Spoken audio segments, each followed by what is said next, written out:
പറഞ്ഞപ്പോ ഞാൻ കേട്ടോ, നീ പറഞ്ഞപ്പോ ഞാൻ കേട്ടോ. ഒരു സെക്കൻഡ് നിർത്ത്. ഞാൻ സിനിമയെ എങ്ങനെയാണ് കാണുന്നത്, ഞാൻ ജീവിതത്തെ എങ്ങനെയാണ് കാണുന്നത്, നീ എനിക്ക് പഠിപ്പിച്ചു തരണം. അല്ലല്ല, സിനിമയെ കുറിച്ച് എന്റെ കാഴ്ചപ്പാടും ഞാൻ എങ്ങനെ സിനിമയെ അപ്രോച്ച് ചെയ്യുന്നുള്ളത് രണ്ടുണ്ട്. നീ എന്തിനാ എനിക്ക് പറഞ്ഞു തരുന്നത്? നീ കണ്ടൂടെ? അത് നിനക്ക് ഇത്രയും ആൾക്കാരിരിക്കെ പ്രസ് മീറ്റില് നീ ജീവിതത്തിന് വളരെ സീരിയസ് ആയിട്ട് നീ ചെയ്യുന്ന ജോലി സീരിയസ് ആയിട്ടല്ലേ കാണുന്നത്? അതേ സീരിയസ്നെസ്സോടെ ഞാൻ ജോലി ചെയ്യുന്നു. ഇവിടെ ഏറ്റവും അച്ചടക്കത്തോടുകൂടി ജോലി.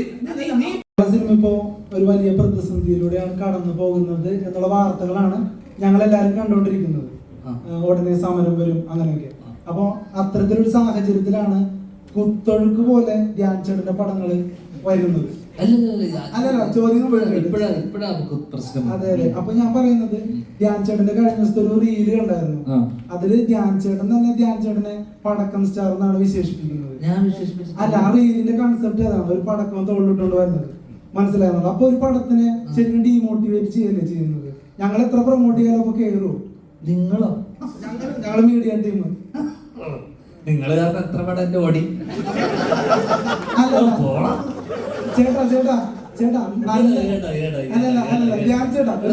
ഈ പരിപാടി ഞാൻ ഈ പരിപാടി കുറച്ചു നേരം ഇതുവരെ കാണുന്നതാണ്. ചേട്ടനിപ്പോ നിങ്ങൾ കാരണം എന്റെ ഓടിയ ഒരു പടം പറഞ്ഞല്ലോ. എനിക്ക് പറഞ്ഞോ, എന്റെ കൊള്ളാവാത്ത ഒരു പടം നിങ്ങൾ കാരണം നീ കാരണം ഓടിച്ചു പറഞ്ഞു. നല്ലൊരു തിരക്കഥയുള്ള പടം ഓടിയിട്ടുണ്ട്. നല്ലൊരു തിരക്കഥയുള്ള പടം ഓടിയിട്ടുണ്ട്.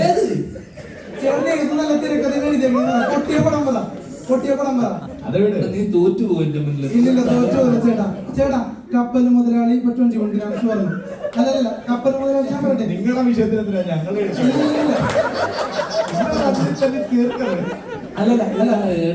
ചോദ്യം ഒന്ന് ഫിനിഷ് ചെയ്തോട്ടെ. ചോദ്യം ഫിനിഷ് ചെയ്തോട്ടെ. അതായത് കപ്പൽ മുതലാളി താരതമ്യേന നല്ല പടമാണ്. ഞാൻ കണ്ടുള്ളതാ. നിനക്ക് ഇഷ്ടമായ എന്റെ ഇഷ്ടം, എനിക്ക് ഇഷ്ടമില്ല പടം. അത് കുഴപ്പമില്ല. പക്ഷെ 21 ഗ്രാംസ് താരതമ്യേന നല്ല പടം. ബോക്സ് ഓഫീസ് ഹിറ്റ് ആണെന്നല്ല പറയുന്നത്. കപ്പൽ മുതലാളി ബോക്സ് ഓഫീസ് ഹിറ്റ് അല്ല. പക്ഷെ ഞാൻ പറഞ്ഞു വന്നത് അത് ഭയങ്കരമായിട്ട് കളിയാക്കാം.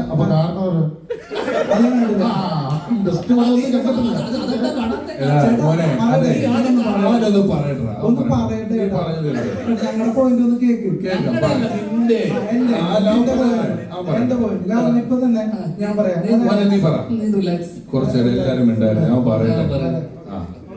അപ്പോ ഞാൻ പറഞ്ഞു വരുന്നത്, നല്ലൊരു തിരക്കഥയുള്ള സിനിമകളൊന്നും പൊട്ടിയിട്ടില്ല. പ്രൊമോഷൻ ഇല്ലാതെ ജയിച്ചിട്ടുണ്ട്. ഞങ്ങളിപ്പോ വരാത്ത പടങ്ങൾ ഒരുപാട് ജയിച്ച് ഞങ്ങൾ കണ്ടിട്ടുണ്ട്. മനസ്സിലാവുന്നുള്ളൂ. പിന്നെ എന്റെ ഒരു അഭിപ്രായം, മലയാള സിനിമയുടെ ഒരു പ്രേക്ഷകൻ എന്നുള്ള നിലയിൽ പറയാണ്, ഏറ്റവും വലിയ പ്രതിസന്ധി ഈ പറയുന്ന പോലെ ഒരു കണക്കുമില്ലാണ്ട് ചൂടപ്പം പോലെ ഇറങ്ങുന്ന സിനിമകളാണ്. അത് നിങ്ങൾ പ്രൊഡ്യൂസർമാര് ഫുൾ സ്ക്രിപ്റ്റ് വായിച്ചു നോക്കിയിട്ട് പടങ്ങൾ ഇനി മുതൽ സെലക്ട് ചെയ്യണം എന്നാണ് എന്റെ അഭിപ്രായം ആസ് എ പ്രേക്ഷകൻ. മനസ്സിലാവുന്നുള്ളൂ. അങ്ങനെയാണെങ്കിൽ പടത്തിന്റെ ഹിറ്റ് ആ ഒരു നിരക്കിലൊക്കെ ഒരുപാട് മാറ്റം വരും. അതല്ലാതെ നിങ്ങളുടെ ഇന്റൻഷൻ എന്താണ് ഇങ്ങനെയുള്ള കുറെ പടങ്ങൾ പ്രതീക്ഷ വെക്കേണ്ടെന്ന് പറയുന്നത്? ഞങ്ങളൊക്കെ ഒരു സിനിമക്കാരനാവണമെങ്കിൽ തന്നെ ഒരുപാട് പ്രതീക്ഷയിലാണ്. ഇപ്പൊ കപ്പൽ മുതലാളി കഴിഞ്ഞ എത്ര നായക വേഷം രമേഷ് പിഷാരടി കിട്ടി? കപ്പൽ മുതലാളി കഴിഞ്ഞു, എത്ര നായക വേഷം കിട്ടി രമേഷ് പിഷാരടി ചേട്ടന്? സൈഡ് റോളിലോട്ട് പോയില്ലേ? പക്ഷെ ചേട്ടന് എത്ര വളം പൊട്ടിയിട്ടും പടം കിട്ടുന്നുണ്ട്. നിനക്ക് ഇതിന്റെ പെറിഫറൽ ആയിട്ടുള്ള കാര്യങ്ങൾ മാത്രമേ അറിയുള്ളൂ. ഒരു പ്രൊഡ്യൂസറും ഒരു ഡയറക്ടറും ഒരിക്കലും എന്നെ വെച്ചിട്ട് എത്ര പടം പൊട്ടി, എന്നെ വെച്ചിട്ട് എന്തിനാ വീണ്ടും വീണ്ടും പടം എടുക്കുന്നത്? വേറെ ടോക്കാണ് പോണത്. പറയാൻ പറ്റില്ല. ഇത്രയും പറഞ്ഞില്ല, അതുകൂടെ പറ. ഒരു പ്രൊഡ്യൂസർ ഇരിക്കുന്നു, പറയാൻ പറ്റില്ല. അതായത് ചേട്ടന്റെ കമന്റ്സിൽ വരുന്നത് കള്ളപ്പണം വെളുപ്പിക്കൽ സ്റ്റാർ എന്നൊക്കെയാണ്. ആയിക്കോട്ടെ, അതുകൊണ്ട് അവർക്ക് ഗുണമുണ്ടാകുന്നുണ്ട്. ഞാനല്ല വിളിപ്പിക്കുന്നത്. എനിക്ക് ഇതൊന്നും അതുകൊണ്ട് എനിക്കെന്താണ് ഗുണം? ആ രീതിയിൽ അവർക്ക് ഗുണം ഉണ്ടാവുന്നുണ്ടോ? അപ്പൊ എന്റെ പടം നഷ്ടമായിട്ടില്ല, എല്ലാരും വിളിപ്പിച്ചില്ലേ? പൈസ എല്ലാം വന്നില്ലേ? ഡയറക്ടർ പ്രൊഡ്യൂസർ സ്ക്രിപ്റ്റ് വായിച്ചു നോക്കണം എന്നൊക്കെ പറയുന്നുണ്ട്. ഇത് വായിച്ചു നോക്കാതെ ഒന്നുമല്ല ഒരു സിനിമ ഇറങ്ങുന്നത്. ഇറങ്ങുമ്പോ അങ്ങനെ ഇപ്പൊ അത്രയും സിനിമ ഇവിടെ ഇറങ്ങുന്ന അത്രയും സിനിമ ജനങ്ങൾക്ക് ആവശ്യമില്ല. 150 സിനിമ ഇറങ്ങുന്നുണ്ട്. 12 മാസമല്ലേ ഉള്ളൂ. 365 ദിവസമുള്ളൂ, 150 ദിവസമൊക്കെ ആൾക്കാർക്ക് സിനിമ കണ്ടുപിടിക്കും. അപ്പൊ അത്രയും ചോയ്സ് ഉണ്ട്. എല്ലാ സാധനവും ഇവിടെ ഒരുപാട് ഇറങ്ങുന്നുണ്ട്. ഇവിടെ ഇറങ്ങുന്ന ബിസ്ക്കറ്റും പേസ്റ്റും അരിയും മണ്ണെണ്ണയും കാറും എല്ലാം ഒരുപാട് ബ്രാൻഡുകളുടെ ഒരുപാട് എണ്ണം ഇറങ്ങുന്നുണ്ട്. നമുക്ക് ആവശ്യമുള്ളത് മാത്രമേ നമ്മൾ എടുക്കുള്ളൂ. നീ വഴി കൂടെ നടന്നിട്ട് ഹോട്ടലുകളുണ്ട്. ഓരോ 2 മാസം ഇടവിട്ട് നീ ഹൈവേ വഴി യാത്ര ചെയ്ത ഹോട്ടൽ തുറക്കും, ഹോട്ടൽ കൂട്ടും, കട തുടങ്ങും. അതുപോലൊരു സംഭവം മാത്രമാണ് ഇവിടെ നടക്കുന്നത്. പലതും വരും, പലരും വീണ്ടും അത് ചെയ്യാൻ തീരുമാനിക്കും. ആ കാലത്തുള്ളതിനേക്കാൾ സിനിമയ്ക്ക് മറ്റ് വ്യാവസായിക അടിസ്ഥാനത്തിലുള്ള കച്ചവടങ്ങളൊക്കെ നടന്നു തുടങ്ങുന്നത് കൊണ്ടും ധ്യാന്റെ പടത്തിന് ആ ലെവലിലുള്ള കോസ്റ്റ് വലിയൊരു 100 കോടി പടമൊന്നും അല്ല ധ്യാന്റെ പടം എന്ന് പറഞ്ഞ് വരുന്നതും ഇല്ല. അപ്പൊ ചെറിയ പടം ചെയ്യാൻ ആഗ്രഹമുള്ള ഒരാൾ വരുമ്പം അത് ഇൻഡസ്ട്രിയെ നിയന്ത്രിക്കുന്ന ഒരാൾ, നീ സിനിമയിൽ വരാൻ ആഗ്രഹിക്കുന്നു എന്ന് പറഞ്ഞില്ലേ, അതേപോലെ സിനിമ ചെയ്താൽ മതി എന്ന് ആഗ്രഹിക്കുന്ന ആൾക്കാരുണ്ട്. അവരെന്തായാലും ഒരു സിനിമ ചെയ്യും. അവർ ചെയ്യാൻ സിനിമ വരുമ്പം അവർ നോക്കിയെടുക്കുമ്പോൾ അവർക്ക് വലിയ ആൾക്കാരുടെ പുറകെ പോകാനോ കിട്ടാനുള്ള സാധ്യതയില്ലെങ്കിൽ അവർക്കൊരു സിനിമ ചെയ്യണം എന്നുള്ളതൊരു ആഗ്രഹമാണ്. കിട്ടിയാ കിട്ടി, പോയാൽ പോട്ടെ, ലോട്ടറി എടുക്കുന്ന പോലെയാണ്. ആ പടത്തിന്റെ റിലീസിന് മുമ്പ് അതൊരു പടക്കമായിരിക്കും മുമ്പൊന്നും പറഞ്ഞിട്ടില്ല. ഞാനൊരു റീല് കാണിച്ചുതരാം. ശ്രീകാന്ത് വെട്ടിയാര് അപ്ലോഡ് ചെയ്തിട്ടുണ്ട്. അതിൽ പടക്കം ഇട്ടുകൊണ്ടാണ് വരുന്നത്. നാളെ എന്റെ ഒരു കൊണ്ട് വരുന്നുണ്ട് എന്നുള്ള രീതിയിൽ. നിനക്ക് ഈ പ്രൊഡ്യൂസർമാർക്ക് ഇവിടെ ഇരിക്കുന്നവർക്ക് ഇല്ലാത്ത വേദന എന്താണ് നിനക്ക്? നിങ്ങളെ ഞാൻ എനിക്കിഷ്ടമുള്ള പോലെ ഞാൻ ജീവിക്കുക, എനിക്കിഷ്ടമുള്ള കാര്യം ചെയ്തൂടെ. സാമൂഹ്യ പ്രതിബദ്ധത എന്ന് പറയുന്നത് മനസ്സിലായി. അല്ല, അതിനകത്ത് പൊട്ടുമെന്നല്ല പറയുന്നത്, പൊട്ടുന്നില്ലാന്നാ പറയുന്നത്. ആ റീലിനകത്ത് പറയുന്നത് എന്താ, ഈ പടക്കം പൊട്ടില്ല, ഇത് പൊട്ടിയായിരുന്നു. അത് ഒരുപാട് പേരെ സ്വപ്നമാണ്, കുറച്ചുകൂടി സീരിയസ് ആയിട്ട് കണ്ടുകൂടെ, അത്ര ഉള്ളു ചോദ്യം. ഇവിടെ ഒരാളും ഒരു സിനിമ എടുത്തിട്ട് ഇത് കാണുന്ന പ്രേക്ഷകൻ പണ്ടാരം തുടങ്ങണം, അവൻ കണ്ടിട്ട് വെറുക്കണം എന്ന് പറഞ്ഞിട്ടല്ല സിനിമ എടുക്കുന്നത്. എല്ലാവർക്കും ആ സിനിമ ആരുടെയെങ്കിലും ഒക്കെ ഒരാളുടെ പേഴ്സണൽ ഫേവറേറ്റ് ആയിരിക്കും. ഈ സിനിമ കണ്ട് കുറച്ച് ആൾക്കാരിലേക്ക് എത്തണം, അപ്പൊ ആ പടത്തെ പറ്റി നല്ല അഭിപ്രായം പറയണം. അല്ലെങ്കിൽ അല്ലാതെ ഒരു ഇത് കണ്ട ആൾക്കാർ എന്നെ ചീത്ത വിളിക്കണം എന്ന് പറഞ്ഞാൽ ആരും സിനിമ എടുക്കുന്നില്ലെന്നാണ് എനിക്ക് തോന്നുന്നത്. പിന്നെ ഞാൻ എങ്ങനെ ജീവിതത്തിനെ കാണണം എന്ന് നീയാണോ എനിക്ക് പഠിപ്പിച്ചു തരാ? അല്ല, ഞാൻ സിനിമനെ എങ്ങനെയാണ് കാണുന്നത്, ഞാൻ ജീവിതത്തെ എങ്ങനെയാണ് കാണുന്നത് നീ എനിക്ക് പഠിപ്പിച്ചു തരണം. അല്ലല്ല, സിനിമയെ കുറിച്ച് എന്റെ കാഴ്ചപ്പാടും ഞാൻ എങ്ങനെ സിനിമനെ അപ്രോച്ച് ചെയ്യുന്നുള്ളത് രണ്ടുണ്ട്. നീ എന്തിനാ എനിക്ക് പറഞ്ഞു തരുന്നത്? നീ കണ്ടൂടെ? അത് നിനക്ക് ഇത്രയും ആൾക്കാരിരിക്കെ പ്രസ് മീറ്റില് നീ ജീവിതത്തിന് വളരെ സീരിയസ് ആയിട്ട് നീ ചെയ്യുന്ന ജോലി സീരിയസ് ആയിട്ടല്ലേ കാണുന്നത്? അതേ സീരിയസ്നെസ്സോടെ ഞാൻ ജോലി ചെയ്യുന്നു. ഇവിടെ ഏറ്റവും അച്ചടക്കത്തോടുകൂടി ജോലി. നീ പറഞ്ഞപ്പോ ഞാൻ കേട്ടോ,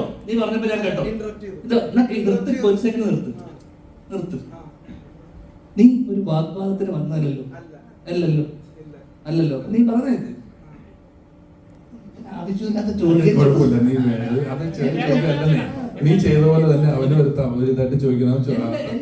ഞാൻ സീരിയസ് ആവണോ, ഞാൻ എന്താവണമെന്നുള്ളത് നീ എനിക്ക് പറഞ്ഞു തരണ്ടല്ലോ. മോനെ, ഒരു സെക്കൻഡ്, അതായത് അത് സീരിയസ് ആയിട്ടൊക്കെ എടുക്കുന്നുണ്ട്. സിനിമ പൊളിയുന്നു, ഈ പൊളിഞ്ഞു എന്നുള്ള കാര്യം മനസ്സിലാക്കുന്നുണ്ട്.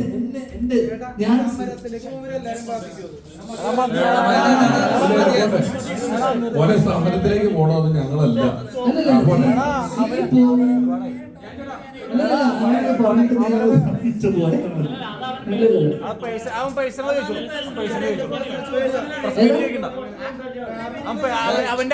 പ്രൊമോഷൻ വേണ്ടി ചോദിക്കുന്നത്, അത് വേറൊന്നുമല്ല. അവന്റെ പ്രൊമോഷൻ വേണ്ടി ചോദിക്കുന്നത്, അത് ബന്ധമല്ല. നീ പേഴ്സണലായിട്ട് നീ ചോദിച്ചാൽ മതി.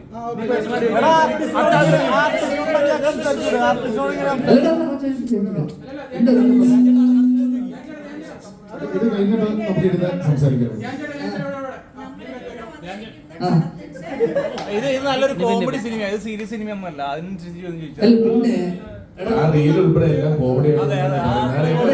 ഇതൊരിക്കലും നമ്മള് ഈ പറയുന്ന ഇത്രയും ആൾക്കാർ, നീ ഇപ്പൊ ആലോചിച്ച് നോക്ക്. ഞാൻ സീരിയസ് ആയിട്ട്, അത് വളരെ പേഴ്സണൽ ആണ് നീ ചോദിച്ച കാര്യം. ഞാൻ ചോദിച്ച അത് നിനക്ക് എന്റെ അടുത്ത് ഈ ഒരു പടത്തിന് ഞാൻ പ്രൊമോട്ട് ചെയ്യാൻ നിൽക്കുന്ന ഒരു സ്ഥലത്ത് ഇത്രയും ആൾക്കാർ ഇരിക്കുന്ന സ്ഥലത്ത് ഒരു മിനിറ്റടാ, ഒരു മിനിറ്റ്. അപ്പൊ ഞാൻ പറയല്ലേ, നീ അത് കേക്ക്. നീ ഒരു ചോദ്യം ചോദിച്ചില്ലേ, നിങ്ങൾക്ക് കുറച്ചുകൂടെ സീരിയസ് ആയി കണ്ടോ? അത് ഞാൻ മറുപടി പറഞ്ഞിട്ടെ. ഞാൻ എങ്ങനെ ജീവിതത്തിനെ കാണണം, ഞാൻ എങ്ങനെ സിനിമനെ അപ്രോച്ച് ചെയ്യണം എന്നുള്ളത് നീ എനിക്ക് ദയവ് ഇത് പറഞ്ഞു തരുന്നു.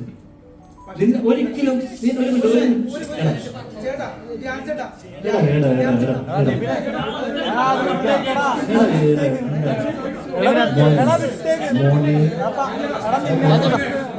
നിന്നെങ്ങാണ്ട് എക്സ്പീരിയൻസ് ഉള്ള ആളല്ലേ, അപ്പൊ അവര് സമയം കൊടുക്കുന്നത്, അല്ലെങ്കിൽ വീണ്ടല്ല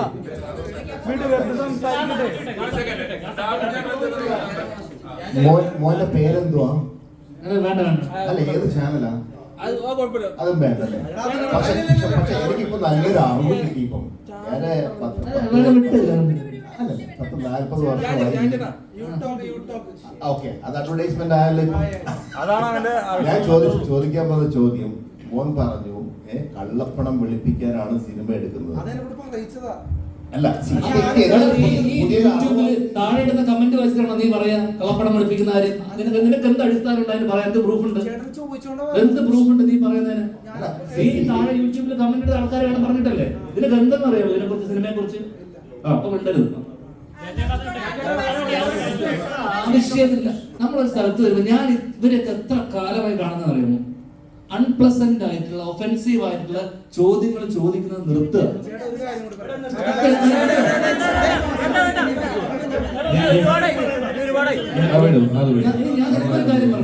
നിനക്കൊരു കാര്യം പറഞ്ഞുതരാം. നീ കേട്ടോ? അല്ലല്ല, അവനൊരു കാര്യം പറഞ്ഞോട്ടെ. ഒരു കാര്യം നീ കേട്ടോ? ഒരു കാര്യം നീ കേട്ടോ? എടാ, ഒരു കാര്യം നീ കേട്ടോ? അല്ല, അവനൊരു ഒരു കാര്യം പറഞ്ഞു. എടാ അമ്മനെ, എടാ നീ അവന് നിങ്ങൾ കോർണറിയല്ലേ? എടാ, എന്തുകൊണ്ടാണ് എനിക്ക് ഇത്ര സിനിമ എന്നറിയാമോ? ആൾക്കാരെ വെറുപ്പിക്കാതിരിക്കുക. വെറുപ്പിക്കുന്ന ചോദ്യങ്ങൾ ചോദിക്കുന്നത് വെറുപ്പിക്കരുത്. ഇവിടെ വേണ്ടത് സിറ്റ് പടം ചെയ്യുക, ഇതൊന്നുമല്ല. അച്ചടക്കം, മര്യാദ, എവിടെ എന്ത് സംസാരിക്കണം വെറുപ്പിക്കാതിരിക്കുക. നീ ഇത്രയും ആൾക്കാര് പറഞ്ഞിട്ട് നീ വെറുപ്പിച്ചു, എന്നെ വെറുപ്പിച്ചു, ഇത്രയും ആൾക്കാര്. നിനക്ക് ഒരു വില ഞങ്ങളെടുത്തുണ്ടോ? ഒന്നുമില്ലല്ലോ. നീ ഇത്ര തവണ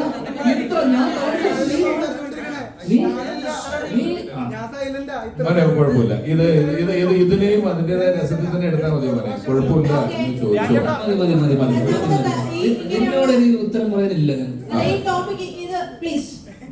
ആൾക്കാർ പറയുന്നത് പ്രൊമോഷൻസിന്റെ കാര്യങ്ങൾക്ക് നിർത്തടാ. ഞാൻ പറയരുത്. നിങ്ങൾക്ക് കുറെ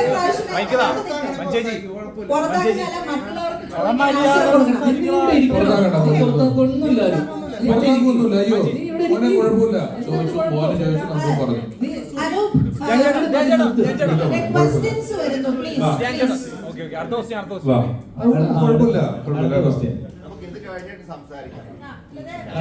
റൂം എടുത്ത് തരും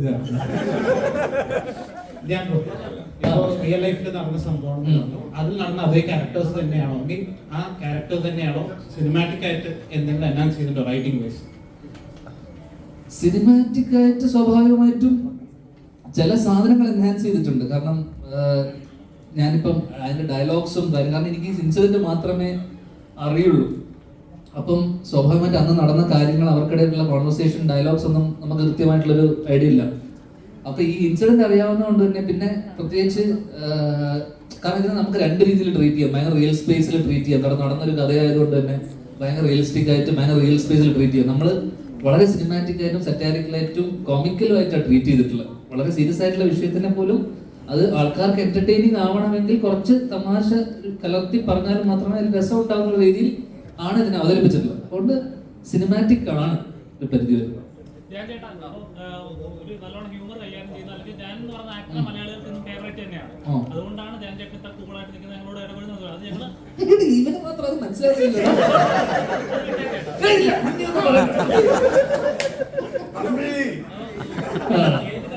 നിനക്ക് പ്രശ്നമുണ്ടോ? ഇല്ല, ചോദ്യം ചോദിക്കരുത്, പ്രശ്നം കഴിഞ്ഞു.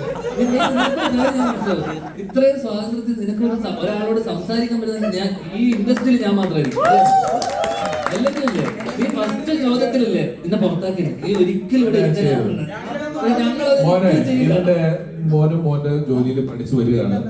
ഇത് അത് പഠിച്ചു വരുന്നു. അപ്പം ഈ ഭയങ്കര ഇങ്ങനത്തെ ക്വസ്റ്റ്യൻസ് ചോദിക്കല് വരുന്നതുകൊണ്ട് ഈ ജോലിയിൽ ഇതിന്റെ ഒരു ബിസിനസ് പരിപാടി ഇതൊക്കെ ഞാൻ നിനക്ക് വളരെ പേഴ്സണലായിട്ട് പറഞ്ഞുതരാം. ഇവിടെ പലർക്കും അത് അറിയാം, നിനക്കത് അറിയില്ല, അതാ പ്രശ്നം. ഓക്കെ, ഞാൻ പറഞ്ഞുതരാം പേഴ്സണലായിട്ട്.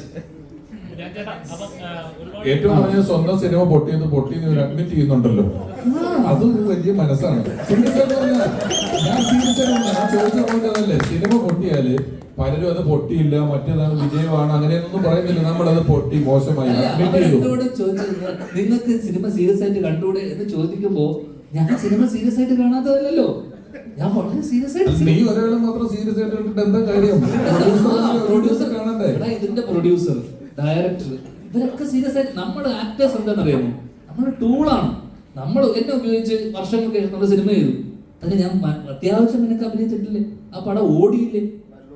നല്ല അതിന്റെ പുറകിൽ ഒരു നല്ല സംവിധായകനുണ്ടായിരുന്നു, എഴുത്തുകാരുണ്ടായിരുന്നു. ഇതൊക്കെയാണ് അതിന്റെ അവിഭാജ്യ ഘടകം. എന്തൊക്കെയാ? എഴുത്ത്. നീ പറഞ്ഞ പോലെ നല്ല എഴുത്തുകാർ വേണം. ഇത് എന്റെ കോളല്ല. നമുക്ക് വരുന്നതേ ചെയ്യാൻ പറ്റുള്ളൂ. നിനക്കൊരു ജോലി, ഒരാൾ ജോലി ചെയ്ത് നമ്മൾ ഫ്രീലാൻസ് ചെയ്യുന്ന ആൾക്കാരാണ്. അപ്പൊ ഞാൻ എന്ത് ചെയ്യും? അവരുടെ ഗട്ട് ഫീലിങ്ങിനെ നമ്മൾ വിശ്വസിക്കും. കാരണം എല്ലാവരും ആദ്യ സിനിമ ചെയ്യാൻ വരുന്ന ആൾക്കാരാണ്. ഇതുപോലെ നിന്റെ പ്രായത്തിലുള്ള പഠിക്കുന്ന പിള്ളേർ ആദ്യ സിനിമ ചെയ്യാൻ വരുന്ന ആൾക്കാർ എൻ്റെ അടുത്ത് വന്നിട്ട് പറയുന്നു, ചേട്ടാ ഒന്ന് കൂടെ നിൽക്കണം. ഞാൻ ഇവരോടൊക്കെ പലപ്പോഴും പറഞ്ഞിട്ടുണ്ട്, ഇത് ചിലപ്പോൾ ഓടില്ല. നമ്മൾ അവരെ കൺവിക്ഷനെ വിശ്വസിച്ച് നമ്മൾ സിനിമ അവർക്ക് ഡേറ്റ് കൊടുക്കും. അവർ ആത്മാർത്ഥമായി ശ്രമിക്കും, പൊട്ടിപ്പോ. ഈ 150 പടം ഇറങ്ങുന്നില്ല. നമ്മളൊക്കെ വിദേശത്തൊക്കെ പ്രോഗ്രാമിന് മുമ്പ് ചില ആൾക്കാർ പരിചയപ്പെടും. ഒരു പടം ചെയ്യണമെന്ന് പറയും. ഇരുത്തി എങ്ങനെയാണ് സിനിമ തിയേറ്റർ എടുക്കുന്നത്, ഏത് സമയത്തെ ഷോകൾ നിങ്ങൾക്ക് കിട്ടും, നിങ്ങൾ പടം ചെയ്താൽ ഈ 9:30 രാവിലെ 8:30 ഷോ ആൾ പോലും എന്നല്ലോ, എങ്ങനെയാണ് സ്ക്രീൻ എടുക്കുന്നത്, എങ്ങനെയാണ് ഇതിന്റെ ബിസിനസ്, നിങ്ങൾ ഇപ്പോൾ ഇത് ചെയ്താൽ നിങ്ങൾക്ക് നഷ്ടം വരുമെന്നൊക്കെ പറഞ്ഞ് കൃത്യമായി ക്ലാസ് എടുത്ത് വിട്ടവനും 2 മാസം കഴിയുമ്പോൾ ചെയ്തു കേട്ടോ പടമൊന്നും പറഞ്ഞ് നിൽക്കുന്നത് ഞാൻ കണ്ടിട്ടുണ്ട്. അത് ചിലർ ടൂർ പോകുന്ന പോലെ, ചിലർക്ക് അതൊരു അവർ വിദേശത്ത് പോയതും ഒക്കെ ചിലപ്പോൾ അല്ല എവിടെ ആയിക്കോട്ടെ, അവർ പൈസ ഉണ്ടാക്കുക, ഒരു പടം ചെയ്യുക എന്നുള്ള ആഗ്രഹത്തിന് പോയ ആളുകളാണ്. അവരതിന് വരുന്നു, അവരത് ചെയ്യുന്നു. ഇത് കിട്ടിയില്ലെന്നോർത്ത് ഇതോടുകൂടി അങ്ങനെ നശിച്ച് വഴിയാധാരമാവുന്ന പ്രൊഡ്യൂസർമാരൊന്നും അല്ല. നല്ല ആളുകൾ നല്ല അവരുടെ ഒരു ചെറിയൊരു എമൗണ്ട് വെച്ച് ഒരു ആഗ്രഹപ്പടം ചെയ്യുന്നു. ആ ആഗ്രഹപ്പടത്തിന് അവൈലബിൾ ആകുന്ന ആക്ടർമാരെ തട്ടുന്നു, അതിൽ കിട്ടുന്നു, ചെയ്യുന്നു. അത്രേ ഉള്ളൂ. നിന്നോട് ഒരു ദേഷ്യവും 1% പോലും ഞങ്ങൾക്ക് ആർക്കും ഇല്ല. നീ അതിന്റെ പേരിൽ മനസ്സ് വേദനിക്കേണ്ട ആവശ്യവുമില്ല. അങ്ങനെ കേട്ടോ. നിന്റെ നിന്നെ പോലെയായിരുന്നു ഞാൻ.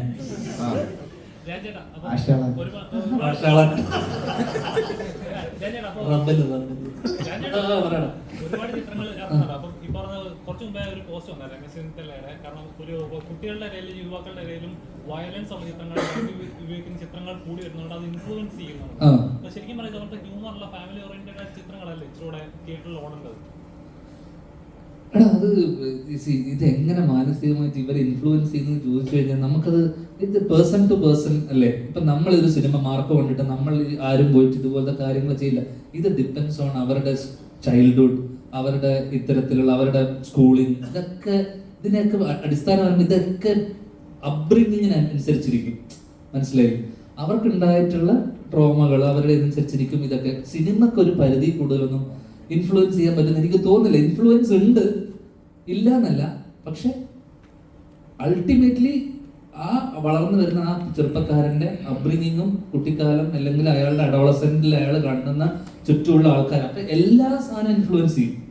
സിനിമ മാത്രമല്ലല്ലോ, സൗഹൃദം ഇൻഫ്ലുവൻസ് ചെയ്യും, അയാളുടെ റിലേറ്റീവ്സ്, ഇതൊക്കെ ഇൻഫ്ലുവൻസ് ചെയ്യും. അപ്പൊ സിനിമേനെ മാത്രം നമുക്ക് അടിച്ച് ഈ സിനിമ കണ്ടതുകൊണ്ട് ഇയാൾ ഇങ്ങനെ ആയിപ്പോയി എന്ന് നമുക്ക് പറയാൻ പറ്റില്ല. ചുറ്റുപാടും നടക്കുന്ന പല കാര്യങ്ങളും ഇൻഫ്ലുവൻസ് ചെയ്യും. സിനിമയും ചിലപ്പോൾ ഇത്തരം വയലന്റ് ആയിട്ടുള്ള സിനിമകൾ കഴിയുന്ന സമയത്ത് അതും ഇൻഫ്ലുവൻസ് ചെയ്യാൻ സാധ്യതകളുണ്ട്. ഞാനൊരു കാര്യം പറഞ്ഞോട്ടെ. അതായത് ഒരു വലിയ കൊലപാതകം, ആ കൊലപാതകത്തിന് ശേഷം 2 വീട്ടുകാർ തമ്മിൽ വലിയ പ്രതികാരം, വർഷങ്ങളോളം പ്രതികാരം തമ്മിൽ മിണ്ടൂല്ല എന്നൊക്കെയുള്ള കഥയാണ് ഗോഡ് ഫാദറിന്റെ യഥാർത്ഥ കഥ. എൻ്റെ ലക്ഷ്മി കൈകളിൽ കിടന്ന് പിടഞ്ഞു മരിച്ചു എന്നൊക്കെ പറയുന്നത് വെട്ടിക്കൊന്നതാണ്. ഒരു കൊലപാതകവും കാണിക്കാതെ മലയാളത്തിൽ ഏറ്റവും കൂടുതൽ കാലം 450 ദിവസം തിയേറ്ററിൽ ഓടിയ പടമാണ് ഗോഡ് ഫാദർ എന്ന് പറയുന്നത്. ഒരു സിനിമ എങ്ങനെ ആളുകളിലേക്ക് എത്തിക്കണം എന്നുള്ളത് അതിൻ്റെ എഴുത്തുകാരൻ വിചാരിക്കുന്ന പോലെയാണ്. ഇപ്പം ഞാൻ 2 പടം ചെയ്തു, ഒരു തുള്ളി ചോര ഈ 2 പടത്തിൽ കാണിച്ചിട്ടില്ല. കാണിക്കുന്നവന് കാണിക്കുകയും ചെയ്യാം. പക്ഷേ ഞാൻ ഉൾപ്പെടെ അല്ലെങ്കിൽ നമുക്ക് മുൻപേ നടന്ന ഒരു തലമുറയെ പൊളിറ്റിക്കൽ കറക്റ്റ്നെസ് എന്നൊരു വാക്ക് പഠിപ്പിച്ചു തരികയും അത് നിറം, ശരീരം, ജാതി ഇതൊക്കെ വെച്ച് പരിഹസിക്കുന്നത് മാത്രമല്ല, മനുഷ്യനെ കൊല്ലുന്നത് പൊളിറ്റിക്കലി ഇൻകറക്റ്റ് ആണ് എന്ന് ഒരു പൊളിറ്റിക്കൽ കറക്റ്റ്നെസ്സുകാർ വാദിക്കുന്നതോ അല്ലെങ്കിൽ കൊലപാതകങ്ങൾ റീറെക്കോർഡ് ചെയ്ത് മ്യൂസിക് ഇട്ട് ഗ്ലോറിഫൈ ചെയ്യുന്നതിനെതിരെ ഒരു പൊളിറ്റിക്കൽ കറക്റ്റ്നെസ്സിന്റെ വാചകങ്ങളോ എവിടെയും ഞാൻ ഇതുവരെ കാണുകയോ കേൾക്കുകയോ ചെയ്തിട്ടില്ല. നമ്മൾ വളരെ പരിമിതമായ ഒരു സ്ഥലത്തിരുന്നുകൊണ്ടാണ് ഈ ഒരു മാറ്റർ എപ്പോഴും സംസാരിക്കുന്നത്. ഇപ്പം ഞാൻ ഈ ഇടയ്ക്ക് ക്യൂവിൽ ഇന്റർവ്യൂവിൽ ഞാൻ ഈ കാര്യം പറയുമ്പോൾ അതിൽ കുറേ പേര് അയ്യോ അങ്ങനെ എന്താ പറയുന്നത്, ഇതാണോ അതാണോ എന്നൊക്കെ ചോദിച്ച് കമന്റ് കുറിച്ച് ഞാൻ ഈ മാറ്റർ 5 മാസം മുമ്പ് സംസാരിച്ചതാണ്. അതായത് നമുക്കിപ്പോൾ സോഷ്യൽ മീഡിയയിൽ ഇതിന്റെ കഷ്ണങ്ങൾ വരും, സർട്ടിഫിക്കറ്റും സെൻസറിങ്ങും ഒക്കെ തിയേറ്ററിലല്ലേ ഉള്ളൂ, ഇതിന്റെ കഷ്ണങ്ങൾ വരുമല്ലോ. അപ്പൊ ഈ ക്രൈം ഈ ലെവലിൽ ഗ്ലോറിഫൈ ചെയ്ത് അവതരിപ്പിക്കുക, വില്ലനായിട്ട് അഭിനയിച്ച ആൾക്കാർ വളരെ സ്റ്റാറിനെ പോലെ നടക്കുക, നിൽക്കുക, നിരന്തരം കൊല്ലുക, കൊലപാതകം എന്നൊക്കെ പറഞ്ഞാൽ വലിയ പടങ്ങൾ ഉൾപ്പെടെ കഴുത്ത് വെട്ടിക്കളയുക മറ്റും വരും എന്ന് പറയുന്നത് നിരന്തരം കാണുമ്പോൾ ഇത് സ്വാഭാവികമാണെന്ന് തോന്നും. വളരെ നാച്ചുറലായ ഒരു പ്രോസസ്സ് പോലെ, വളരെ ഞാൻ പറഞ്ഞതുപോലെ അങ്ങനത്തെ സാധാരണഗതിയിൽ അല്ലാത്ത ആളുകൾക്ക് നാച്ചുറൽ ആണെന്ന് തോന്നാം. ചെറിയൊരു നിയന്ത്രണം ഉള്ളത് നമ്മുടെ നാട്ടില് കളിപ്പാട്ടങ്ങളുടെ കൂട്ടത്തിൽ തോക്ക് വയ്ക്കുന്ന നാടായിരുന്നു. കാറും പിപിയും ഡോളും അതിന്റെ ഇപ്പുറത്ത് തോക്കുണ്ട്. ഇത് മേടിച്ച് പിള്ളേർ പരസ്പരം വെടിവെച്ച് കളിക്കുന്നുണ്ട്. കളിപ്പാട്ടത്തിൽ ഒരു തോക്കുണ്ട്. അങ്ങനത്തെ ഒരു നാടായിരുന്നു. അപ്പോൾ ഒരു കൺട്രോൾ ഉണ്ടെങ്കിൽ നല്ലതാണ് എന്ന് തോന്നുന്നു.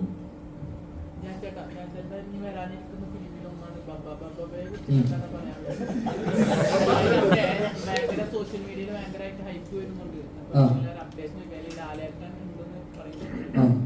നിലവിലുള്ള അപ്ഡേഷൻ എന്താണ്? നിലവിൽ ഞാൻ വളരെ സീരിയസ് ആയിട്ട് ചെയ്തൊരു സിനിമയാണ്.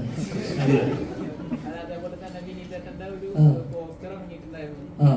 അതും ഭയങ്കരമായിട്ട് വൈറലായിരുന്നു. അപ്ഡേറ്റ് ഒന്നും ഇല്ലടാ. ഇപ്പൊ എനിക്കൊന്ന് ദിലീപേട്ടന്റെ നിങ്ങളെ വിളിച്ചു വരുത്തിയേക്കുന്നത്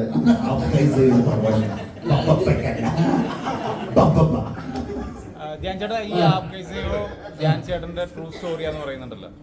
ഏതാ ഈ സിനിമ ട്രൂ സ്റ്റോറിയാന്ന് പറയുന്നുണ്ടല്ലോ. സിനിമ ഇറങ്ങി കഴിഞ്ഞാൽ അതിന്റെ കഥാപാത്രങ്ങളെ കാണിക്കോ നിങ്ങൾ? ഒരിക്കലും കാണിക്കാൻ പറ്റത്തില്ല. മഞ്ഞുമൽ ബോയ്സ് ഒക്കെ കണ്ട പോലെ ഒരു വീരസാഹസിക കൃത്യമൊന്നും അല്ല ഇതിന്റെ കൂട്ടുകാർ ചെയ്തേക്കുന്നത്. അത്യാവശ്യം ട്രെയിലർ കണ്ടാലുള്ള സംഭവങ്ങൾ ചെറുതിനെ മനസ്സിലായി കാണുമല്ലോ. അത്ര വീരസാഹസികതകളില്ല. അത് അവന്മാര് ചിലപ്പോ പഞ്ചായത്ത് വിട്ട് പോവാൻ സാധ്യതയുണ്ട്. ഇവൻ അവരോട് പറഞ്ഞിട്ടില്ല നിങ്ങളുടെ കഥയാന്നുള്ളത്. അവര് ഫ്രഷ് ആയിട്ട് വന്ന് കാണുമ്പോ ഇത് ഇവന്റെയാന്ന് അറിഞ്ഞാൽ അവൻ പഞ്ചായത്ത് വിട്ട് പോകും. അതുപോലത്തെ കഥയാണ്.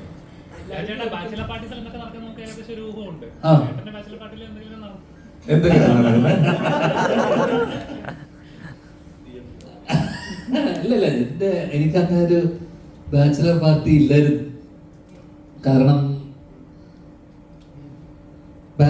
അതിന്റെ ഒരു ഡെയിലി പാർട്ടി ഉള്ളവർക്ക് ഒരു പ്രത്യേകിച്ച് ഒരു ദിവസമായിട്ടൊരു ബാച്ചിലർ പാർട്ടി എന്ന് പറഞ്ഞൊരു പ്രശ്നം ഇല്ല. അപ്പൊ ഞാൻ കല്യാണം തലേന്ന് ഞാൻ ഈ കഥ പറഞ്ഞിട്ടുണ്ട് പലപ്പോഴായിട്ട്. ഞാൻ കല്യാണം തലേന്ന് രാത്രി ഒരു 9-10 മണി, പിറ്റേ ദിവസം രാവിലെ എൻ്റെ കല്യാണമാണ് 9 മണിക്ക് കണ്ണൂര്. അപ്പൊ ഞാൻ നേരത്തെ ഇതുപോലെ സാമൂഹിക പ്രതിബദ്ധത ഇല്ലാത്തതുകൊണ്ട് ഞാൻ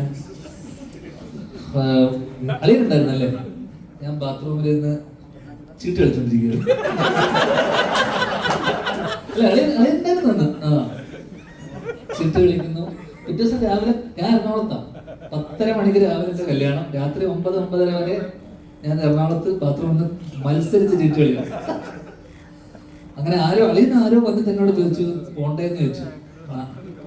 അപ്പൊ രാവിലത്തേക്ക് ഷർട്ട് എടുക്കണം, മുണ്ട് വാങ്ങണം, ഒന്നുമില്ല എൻ്റെ കയ്യിൽ. അങ്ങനെ രാവിലെ അപ്പൊ എന്നെ ആരും വിളിക്കുന്നുമില്ല. അതായത് കല്യാണത്തിന് ആരും നീ വരുന്നില്ലേ എന്ന് പോലും ആരും വിളിക്കുന്നില്ല. പലരുടെയും വിചാരം അച്ഛൻ വിളിച്ചില്ല, അമ്മ വിളിച്ചില്ല, ആരും വിളിക്കുന്നില്ല. ഞാൻ എന്തിനാ പോണേ? ഷൂട്ട് മാറ്റി വെച്ചോണ്ട് അങ്ങനെ രാത്രി ഒരു 9-10 മണിയായപ്പോഴാണ് ഈ മത്സരത്തിനിടയിൽ എന്നോട് ആരോ മാമൻ വിളിച്ചെന്നെ. അരവിന്ദന്റെ അതിഥികളൊക്കെ ചെയ്ത ജാതിജാതൊക്കെ ചെയ്ത മാമൻ വിളിച്ചിട്ട് പറഞ്ഞു നീ വരുന്നില്ലേന്ന് ചോദിച്ചു. അങ്ങനെ ഹോട്ടലുണ്ടോന്ന് ചോദിച്ചു. അപ്പൊ ഞാൻ പറഞ്ഞു ഇല്ല, ഞാൻ എറണാകുളത്താന്ന് പറഞ്ഞു. അങ്ങനെ ആ 10-10:30-11 മണിക്ക് ഞാൻ പുറപ്പെട്ട് ഏകദേശം 4-4:30 മണി വരെ 4-5 മണിയൊക്കെ ആയപ്പോഴാണ് എത്തിയത്. 6 മണി അപ്പോഴേക്ക് ഞാൻ വരുന്ന വഴിക്ക് നീരജിനെ ഹോട്ടലിൽ വെച്ച് കാണുന്നു. ഇവന്റെ കുറെ കലാപരിപാടിയൊക്കെ കഴിഞ്ഞതിന് ശേഷം 9:30 മണിക്ക് ഞാൻ ഉറങ്ങാതെ എഴുന്നേറ്റ് നേരെ ഒരു 9:30 മണിക്ക് ആരോ തന്ന ഡ്രസ്സ് ഇട്ട് ഞാൻ നേരെ കല്യാണം താലി എത്തും. തിരിച്ച് അതേപടി എറണാകുളത്ത് നിന്ന് പിറ്റേ ദിവസം ചീട്ടുകളി